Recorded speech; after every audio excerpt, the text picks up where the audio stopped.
stepping on in, step, step, stepping on in, step, step, stepping on in, step, step, stepping on in, step, whoa, whoa, whoa, whoa, whoa.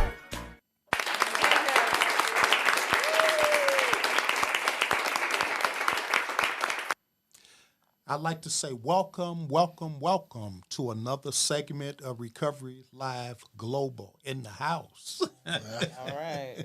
I have with me today a father and daughter, Miss Denesha Shelton, who we've been in some communication, and man, they got a recovery story to tell. And I'm going to let them tell it. You know, I'm going to introduce them, but I'm going to let them tell it. Man, it's all kinds of layers of recovery out here. Yes. I mean, we got recovery over here, recovery over there. I mean, recovery like this, recovery like that. And I'm learning that this global show, can take more feet and go more places and connect, inspire, and educate more people with different viewpoints of recovery on the show. Absolutely. And so I welcome Miss Denesha and Mr. Shelton to the show. And I want to introduce them as a father-daughter recovery. And a lot of times when a person is in active addiction, they don't know that the family member could be in active addiction too, just without the drug. And they don't know that when a person is in recovery, that the family member could be in recovery too, just abstinence from the substance. And so we here today want to talk about how, because there's other mothers out there, and there's other fathers out there, there's other daughters out there, there's other children, grandchildren, grandmama, grandpapas. It's a lot of different relationships that's out there that need to hear about recovery in the family. And so with that being said, I'm going to turn it over to, who going to go for ladies first? So we're going to go. No, she don't. Let me break the ice. Let me let the audience know that I was the problem today. I am part of the solution, and that's the important part about being in recovery, that you become a part of the solution. My children had no say-so in the matter. And when we open and close our meetings, we say a prayer for those that are still sick and suffering, those in and out of the fellowship, and for those who have no say-so in the matter. And our children had no say-so in the matter. Mine did anyway. So as my children watched me suffer and loved me throughout that process, share with you myself 37-year alcohol addiction, 30-year crack cocaine addiction, lifestyle addiction with criminal behavior.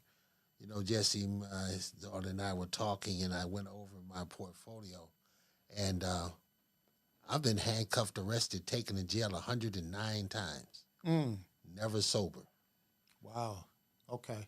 High every time. My first case, I was 12 years old when I caught my first case. I was assaulted a police officer at the age of 12, and I was drinking and have been smoking weed. So drugs have been a big part of my life, my whole life. 22 years ago, I faced the judge for the last time, but, facing 22 and a half to 30 years in prison for drug trafficking and trying to stay high, not trying to get high, and trying to stay high. Did not want to come down. And the 30 years or so that I was abusing drugs in the home with my kids, I say I was a missing dad. I was at home, but I was there in a coma. I was just high all the time. I was dysfunctional. I was non-functional as a father, or dysfunctional at best. So my daughter, she has her story, and she shares some information with me about my behavior that I didn't even remember. So, she has her own story, and that's a part of mine, and she's going to share a part of hers, and we'll go back and forth so the audience can see what it looked like in my household. Thank you. Now, you said something about how many arrests? 109 times. And you said something about how many EMS rides to the Ooh, I've been shot 9 times, 3 times first time, 6 times the second time, jaw broke twice, stabbed twice, in the hammer in the knocked an artery in the top of my head, pistol across my eye lobe here, kicked in the face with a boot, had 7 orbital fractures in my face, jaw broke twice, stabbed twice. I cost the system. I actually got the bills for ambulance rides and emergency room treatments in 2 years. I cost the system $102,000 in 2 years. Just emergency room visits and ambulance rides. Just me. Yeah, lifestyle was outrageous. So you qualify Oh, I qualify to be here. I'm the president and CEO of a nonprofit now, though. We're doing good work today. Come on, Denesha. What you got? Well, you know what? First thing I will say, every time I hear him talk about the shootings and stuff, we lived on the first time I know he's been shot. We lived on our block. You could see to the corner store, and when he made the phone call, he called from the payphone and told my stepmother, "Come down here. I've been shot." She said, "What? Shot?" And we all went out the door. He said, at 7 Up, that's the name of the store. And we all looked outside, and he was on the ground. You could see he's at the payphone on the ground with his legs stretched out.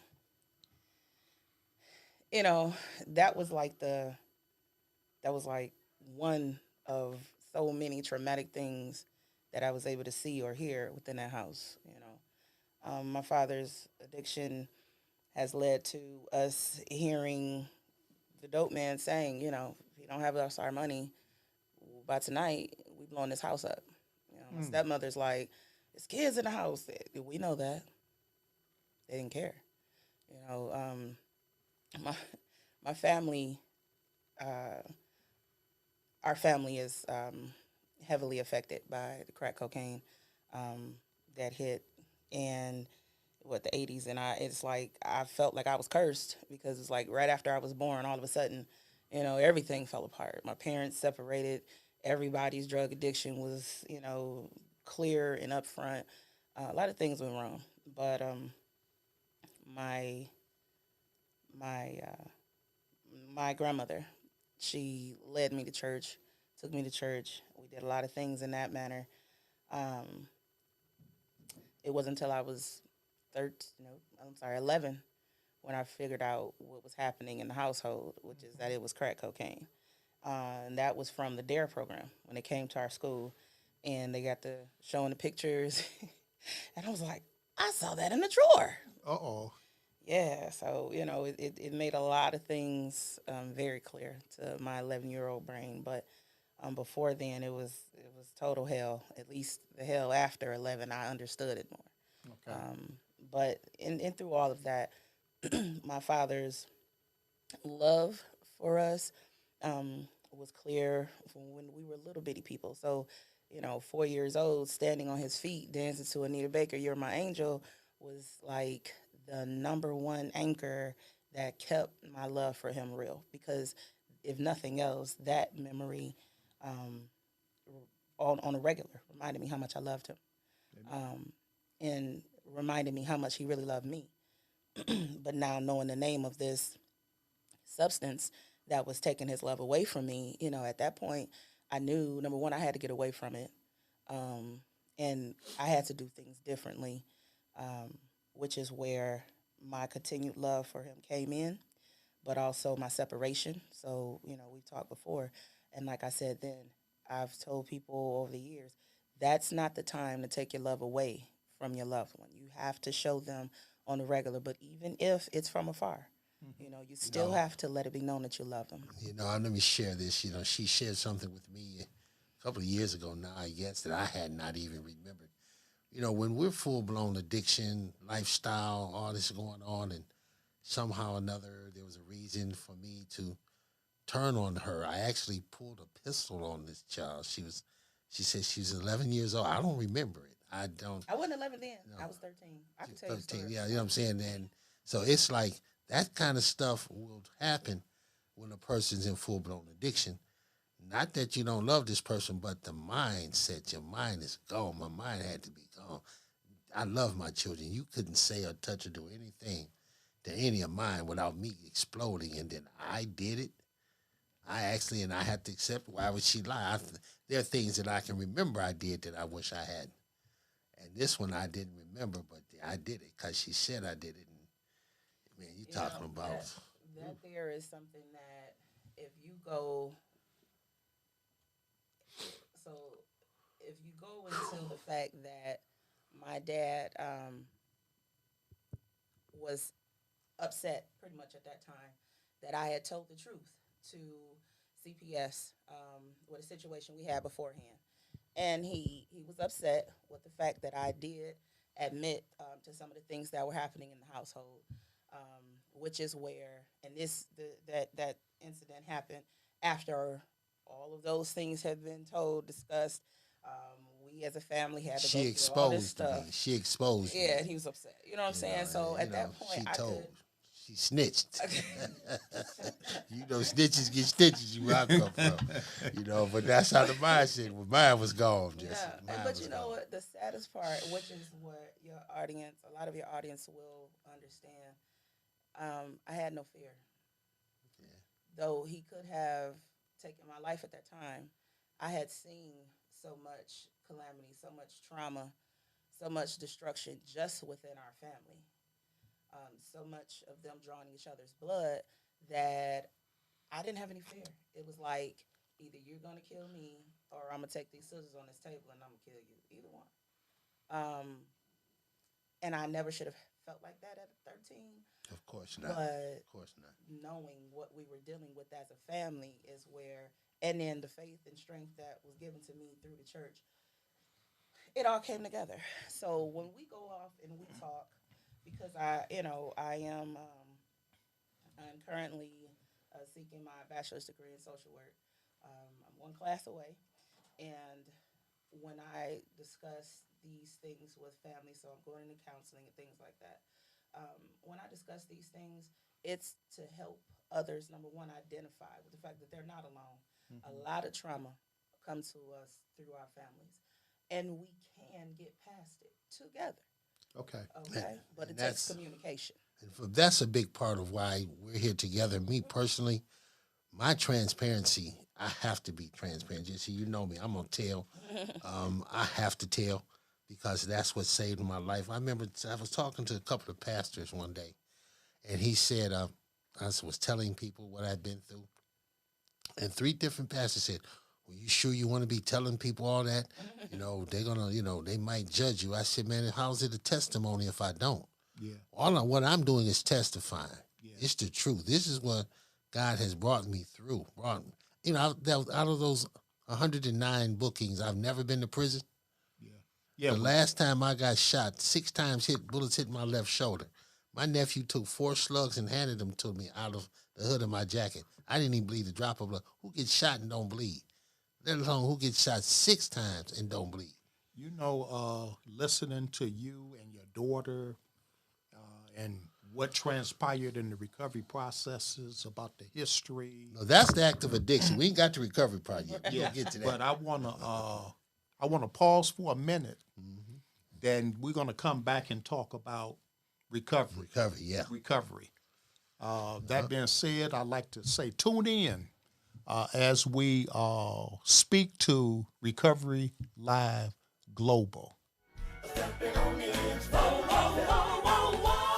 Well, you might be out there and you want to support the Recovery Live Global efforts. You can do so by purchasing one of our Recovery Live Global t-shirts. So I'm wearing one. If you look at it, it's here. We're moved into merchandise. So you can call us at 313-694-2140. That's 313-694-2140. and just say, hey, I want to support the ministry. I want to support Recovery Live Global by purchasing one of our Recovery Live Global t-shirts. And I had shared with those, if you live in the metropolitan area and you want a t-shirt, I'll deliver it. I'll deliver it myself. There's no cost for deliverance. So call us and purchase your Recovery Live Global t-shirt in support of the Recovery Live Global show. So support us. It'll be a good thing. You know, this is some kind of segment as it relates to recovery. A lot of times you don't see father, daughter, husband, wife, sister, sister, family, brother, brother. A lot of times you don't get a chance to capture the family member's perspective as it relates to recovery. I know you guys have been talking about the addiction part and what happened and the drama, the trauma. I mean, all them arrests and all them bullets and all them shots and all of this come, help, all of those help calls and all of that. But I want to talk now and focus in on the now and the recovery part and the value, because people want to hear, how it was, what happened, and how it is now. Okay. Well, So let's embark into that, how it is now. Let me start that one. Okay. So that's how it started. She stepped up. I was about That's to say how it started. we had to. I had to communication. reverse roles. I had to let her take charge. We have with my counseling. When I started counseling, I was 13, and I was told that I was the most stressed out 13-year-old that these doctors has ever met. 3 doctors, totally different, times, meaning none of the doctors were connected. And it was basically stress from worrying about my father and my brother both, who were out there in the streets. Same capacity, yet different at the same time. And so counseling initially set my mind clear in understanding that communication was important. But talking to my father, in the process of him coming to stay with me at one point, in 2003, where was it just with that last arrest? That's the rest. Yeah. Okay, That's and after that last arrest, he was given an opportunity to work with Judge Greg Mathis. I had to go around the corner and get my dad from this spot, I guess you call it, and really tell him, no, get your butt to the house now. These people are looking to speak with you, and you're around here. I don't want to hear what you're trying to do for this dope boy. Let's go. And from that point on, looking at my dad with his commitment to volunteer work with the authority and going into different treatment centers, volunteering his time, we sat down and we wrote out the first mission statement together for citywide mentoring. It was amazing. It was amazing. But like my dad said, following me, but that was following my granny, following my granny and getting deeper into the word, our faith. Okay. So, Dad, how did that go for you? My mom, she's calling her granny. My mom, she raised us, and she's totally God-fearing. The word is what she lives. And she had always been, my mom, that's my mother. She's looked a lot like her. She is now the mannerisms of her and her commitment to, she's a strong woman. I needed that. Boundaries I didn't know. I moved out of my mom's house at 14. I'm paying her bills. I'm her husband. My dad had left, and when he came back, brought me guns and drugs to sell and things like that. So boundaries I didn't know. She helped set boundaries. When the time for me to get into the fellowship, I got into the Fellowship of Narcotics Anonymous. And so I learned about the principles and the 12 steps. When I learned the fact that that I need to make some amends, and I began to work at making amends. the spiritual progress I needed to make was in the fellowship, but it was in my home also because she had been with mom and they were going to church. Spiritual progress, spiritual perfection I'll never achieve. But spiritual progress I work at every day. And there's a book called The Man God Uses. And I introduced it to Jesse here, and it's a Bible study guide for men. And that was given to me by one of my mentors. And it talked about God taking an ordinary man to do extraordinary things. And so I became a contractor for Detroit Wayne Mental Health Authority. And when I did that, our first contract for citywide mentoring was for $1 million, $500,000 matching funding with a peer-run, peer-delivered service, $500,000 matching county and state funding for citywide mentoring. And from that point, the Detroit Wayne Mental Health Authority was like my David. I was Goliath. I was that little guy with a pebble. Okay. With a rock and a slingshot. You know what I'm saying? And because I was so committed to transparency and recovery, our life story, our recovery story is a training video for the Detroit Wayne Mental Health Authority system. She nominated me for that 2016 Voice Award, the Substance Abuse and Mental Health Service Administration Voice Award. And I won that nomination. 2,700 people nominated. They only chose 5 people out the whole country. And her nomination for me, I won the nomination and was sent to Los Angeles to speak on the stage at UCLA. Okay. So you've been doing some positive things. God is good. And family reunification is our thing. Yeah, that's it. Family reunification is our thing. Yeah, a lot of individuals don't think that they need family reunification. They think that, my addiction, my penal system experience, my mental health experience, whatever happened in my world, it was only me.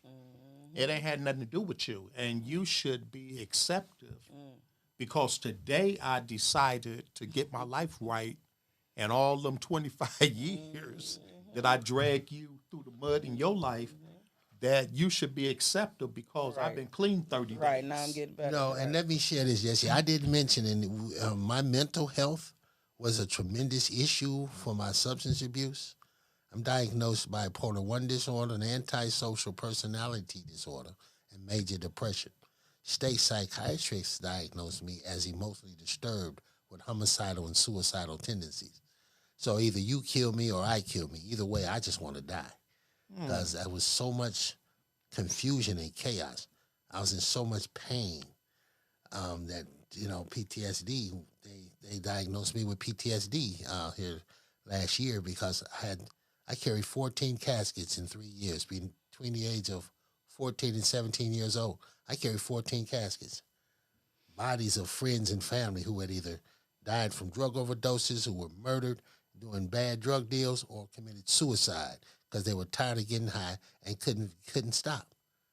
So they killed themselves. They hung themselves because the pain and suffering was so great.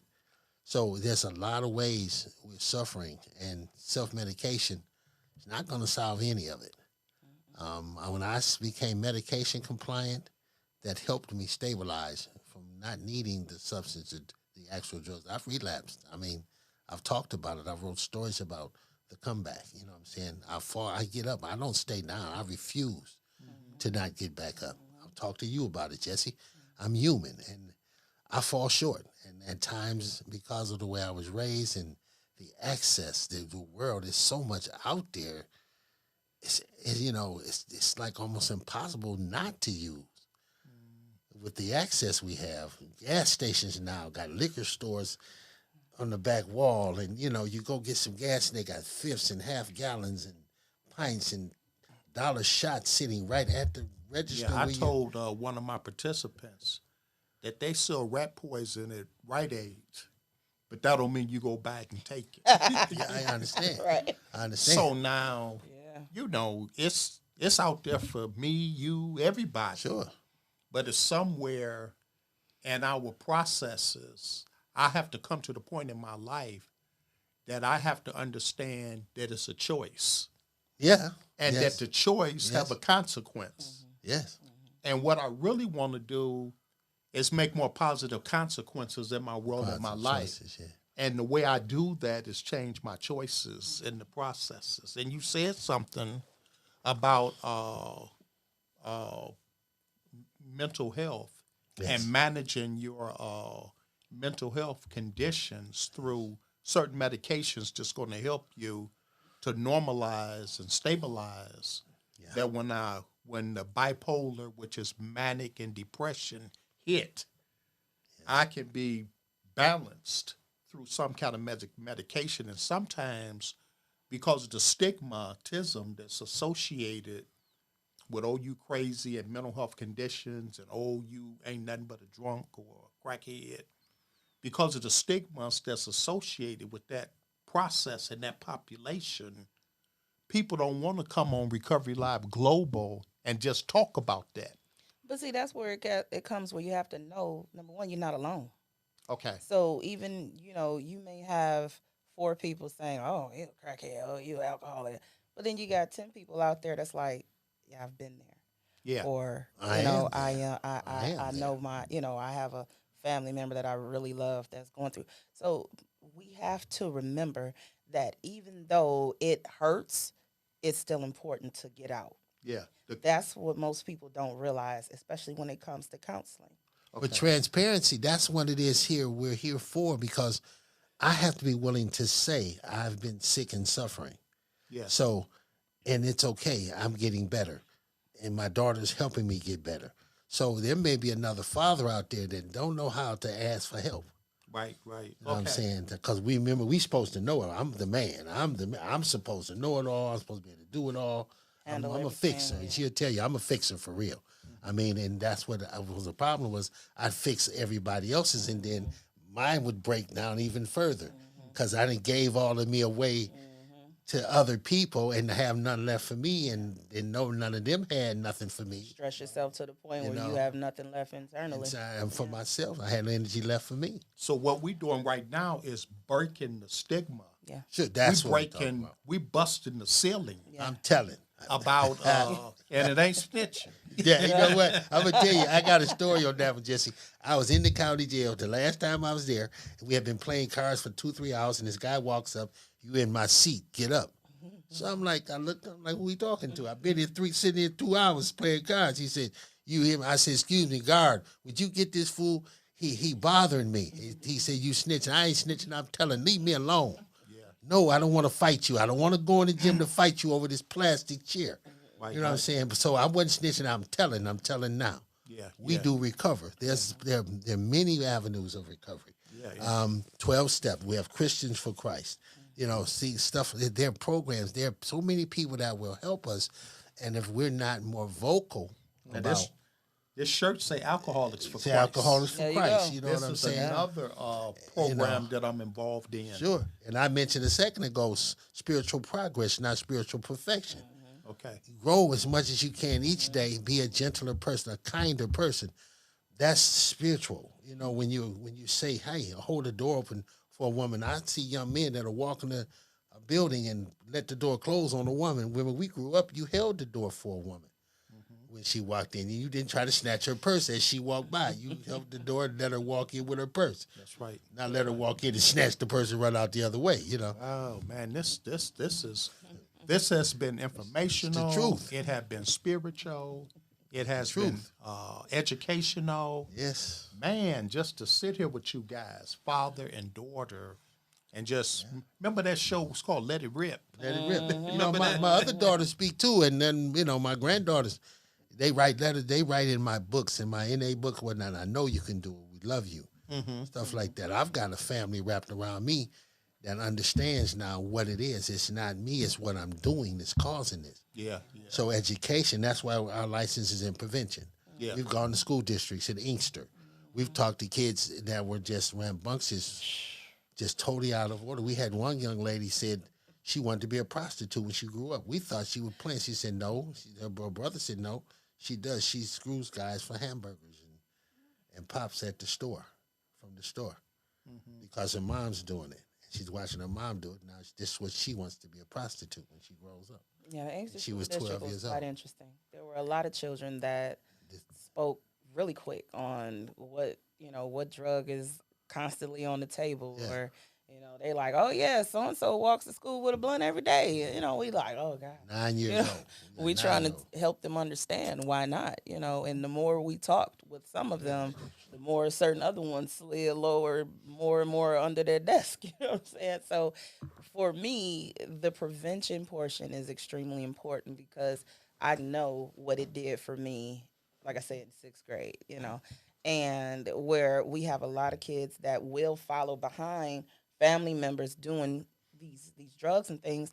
Um, the prevention helps the children to understand a lot more why they really don't want to get involved. It helps to understand more of what it does to the brain itself. And prevention is comes before treatment. It should. If It you should. can if you can prevent Sure. cancer, if you could prevent high blood pressure, Sure. if you could prevent diabetes, if you could These prevent detrimental things, yeah. and then you don't need treatment. Yeah. You know what I'm saying? So prevention is highly, highly important. I heard you guys talking about prevention, going into the schools, going into the churches, going into the places where younger people, younger minds congregate, and how you could have communications and exchange information and ideas with these individuals, Absolutely. that you could educate them, inspire them, and let them know that you don't have to just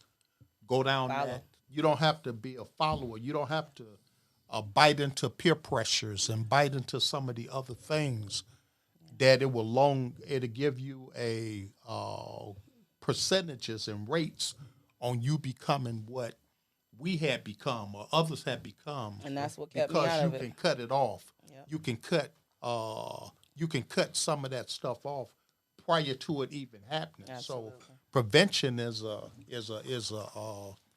a number one. It's a number one. It thing. should be. Should be. I'll tell you, and you work in a certain area. Treatment dollars are, say, 100 million. Prevention dollars are $1 million. It's only 10%. Prevention dollars are 10% of the treatment budget. Wow. Okay. 10%. So that's what the problem is. They're not worried about the prevention. They're not as concerned or promoting Focused on. prevention like they do treatment. There's more money in treatment. So us preventing a situation is not really on a lot of people's radar. Yeah. Which is what brings most of us back to the mindset that this is a systematic situation.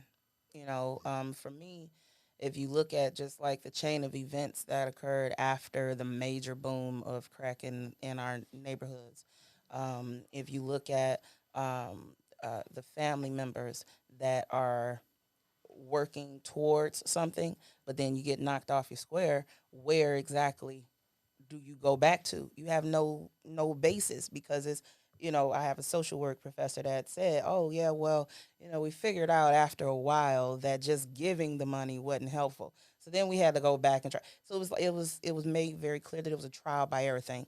Oops, we made a mistake. Okay, now let's see if this works. Okay. And so with me doing, like I say, pursuing my social work degree, I decided that my main area would start with counseling for our children. So art and music therapy, as well as counseling. And then, of course, we're going to have prevention involved in those programs as well. Because to me, you have to start with the kids. Okay. If you start with the kids and you let them have a better understanding at life, what this is. What is this? This is marijuana. This is a piece of crack. This is a pill that you shouldn't take. It was interesting that you said you had some conversation with younger people, with the children, and they was able to identify Yes. drugs and substances that you probably Yes. didn't even think was a drug or a substance. For me, I started with the DEA. We did demand reduction talks at the Science Center. We had a group of 8-year-olds, first graders, come in. We had a display posted. We had crack pipes, we had heroin needles, we had joints, we had rocks, we had packets of blow inside this encasement, and the kids were pointing out to us at 8 years old, what each thing was. And Grandma have that one every day. You know what I'm saying? What? Blunts and weed, yeah, that they're on a regular basis. So they was know. familiar. They was The familiar first with graders know. I was doing anger management for third graders. anger management. Anger management for third graders in Inkster. Okay. Kids would come to school high. Kids would come. They would smoke the finish. They would get the tails from the blunts out of the ashtray on the way to work, and then they would spark them up and smoke them. When they got to work, they'd slide down in the seat. When they got to school, they'd slide down in the seat. They'd be just as high. That was as an just adult. like the when I was going a little bit into the school system, elementary school system. Elementary schools, yeah. Talking about prevention. Yep. And I noticed that the teacher had taken this child and told him to stand in the corner and put his nose on the wall. And I was saying, why she doing that? Why she doing that kid like that? She said, you stay over there and you keep your nose on that wall till the class over. But when the class was over, I went over and had a little brief conversation with the child, and I smelled alcohol reeking all over his body, out his pores and everything. He said, well, when my mama and daddy, you know, when they got through with the party last night, on my way to school, I took a little bit out of this glass, a little bit out of that glass, a little bit out of that glass, and I drank it on my way to school every day. Yep. Now, the teacher thought that it was a behavior problem, could not identify Family lifestyle. that it was a family lifestyle, and it was a drug problem sitting right here, and standing in the corner with your nose on the wall. Ain't gonna solve it. He It needs didn't help. solve He it. needs He help. needed some help, Needed help. as it related, and so I think, and it's probably better now that you got a lot of educators just kind of informed in how to recognize and notice children that's under the influence and up under alcohol and certain substances and things like that. So it's a better fit now, because it was a time where they stopped selling whiteout in Rite Aids today. I say whiteout. Why they stop selling white? Because the kids is buying whiteout and sniffing it. They're pouring orange pop, hand sanitizer in orange pop because of alcohol content, and drinking hand sanitizer. They drinking hand sanitizer In pop. In in the orange pop. pop. It has alcohol content in it. Okay, so it's a lot of dynamics on how to get substance abuses in the body. The guy told me that he take an enema. You know what I'm saying? That's how he get his substance in his body. Yep. Through And his then rectum. one gentleman told me that he soak his feet in gin, trying to get away from dropping but I know. dirty with his probation and parole office. He thinking that if he sit his feet in the tub of gin, the gin gonna soak through his pores on his feet and give him a buzz like he ain't never had before. And he ain't tasted nothing. Right. Ain't drunk.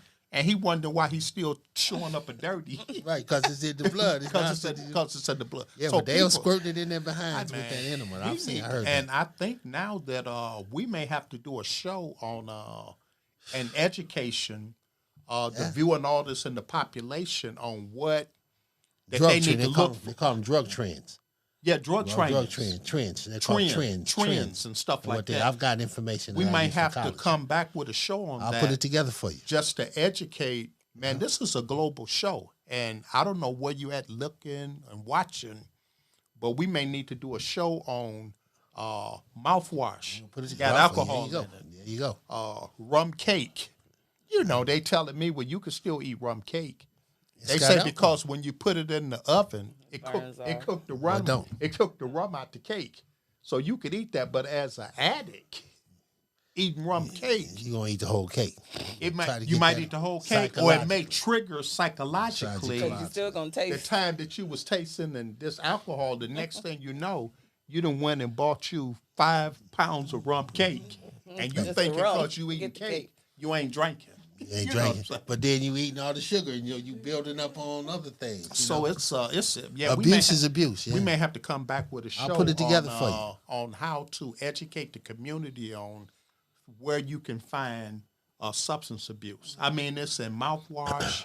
It's in Markers. hand it's- sanitizer, like it's hand sanitizer. it's like my dentist. I had some surgery done at the dentist, and then he wrote me a prescription for Tylenol 3. Codeine. Fours. and told me to codeine. take that. And I said, hold on. You know, Codeine, they're I've been fours. to pharmacology Yeah. classes, so I kind of know what is what. And I Codeine. say, do you have another type of medication that you could write for me that's non-narcotic? He said, yeah, Motrins and stuff like that. I said, well, give me something that's non-narcotic. But a lot of people think because the doctor wrote the script that you cool.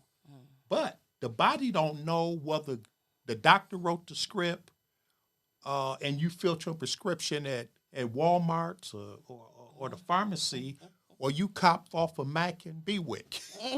You know what I'm saying? Once the substance is in the body, it is what it is. And if you in recovery or trying to practice some of the principles of recovery, you got to watch what you put inside the system. Absolutely. Because it can wake up your old system of narcotics or whatever it is that you've been doing. And I found out that one substance will hide behind another one.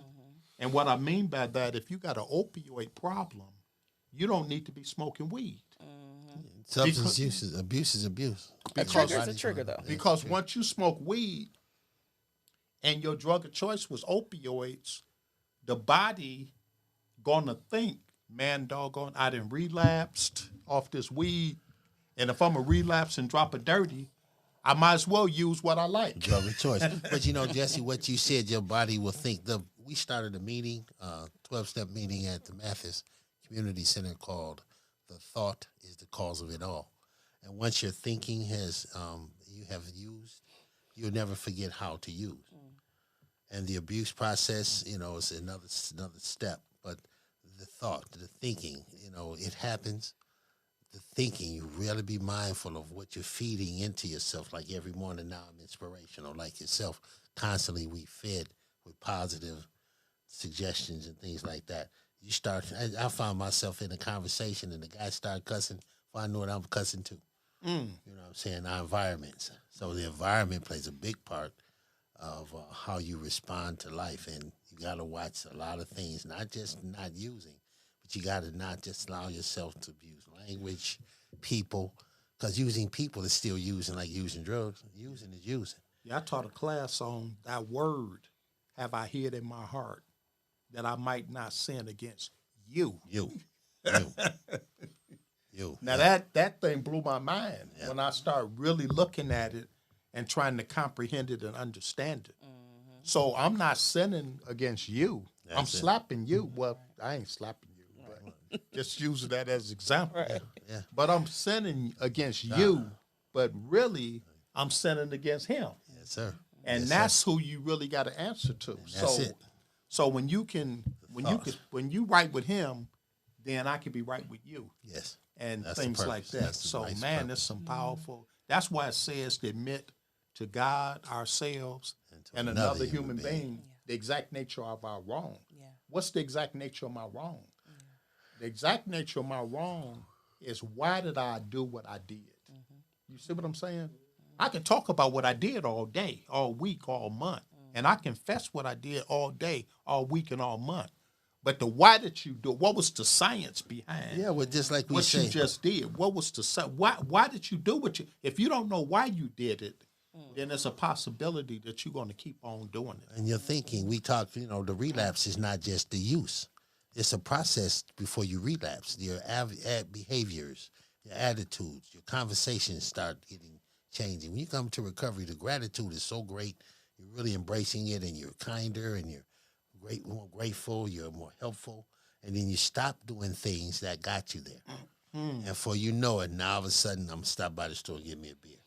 Wow. You know what I'm saying? You forget to be grateful. And that's, for me, we spoke on it again today, being gratitude. Don't forget to be grateful.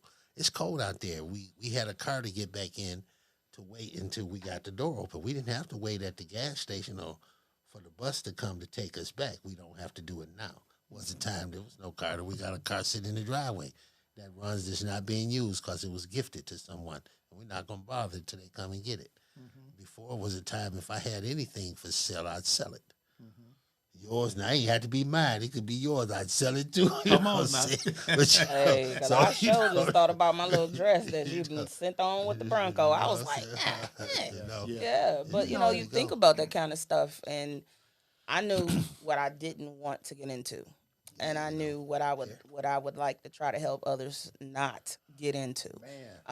So understanding how and why in some areas can help to prevent in other areas. And it's just a beautiful show to have the father who was the addict and the daughter who was in the relationship with the father, and then experience hurt, shame, loss, and things like that. And then for you to step up to the plate and say, I want to help in this population, and I want to go to school, and I want to help in this population. It's a beautiful thing to be able to do stuff like that. Man, this has been another segment.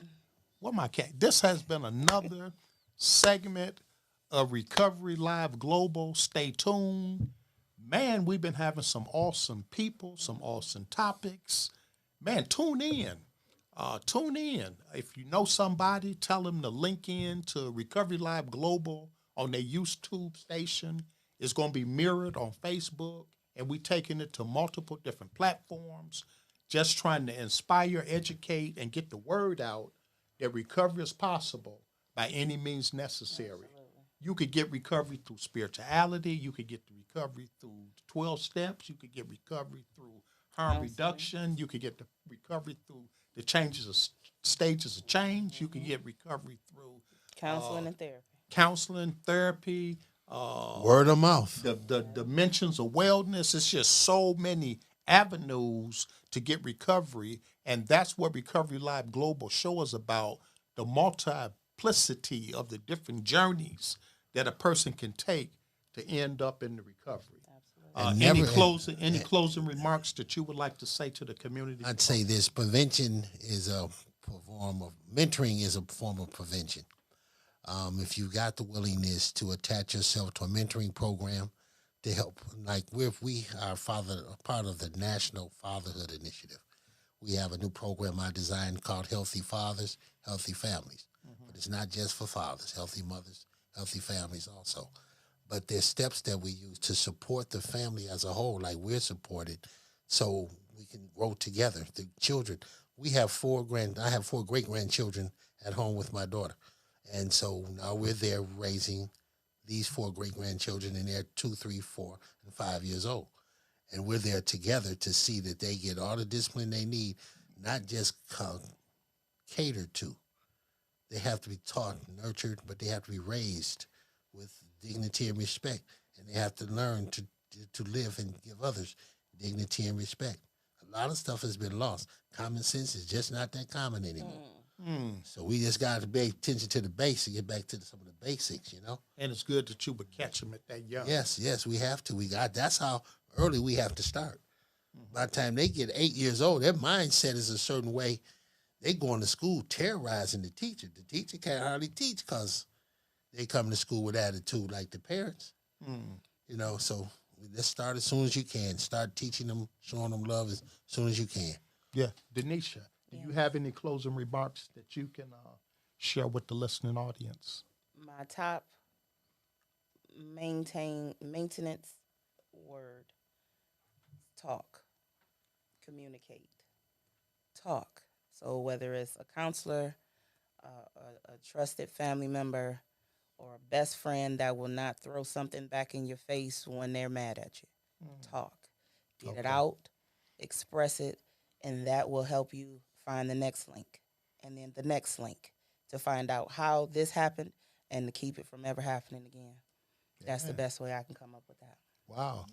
This has been another segment of Recovery Live Global. Stay tuned and be a part of the show. If you'd like to be a part of it, you can. Just follow our announcements at the end of the show. It'll tell you how you can support the show.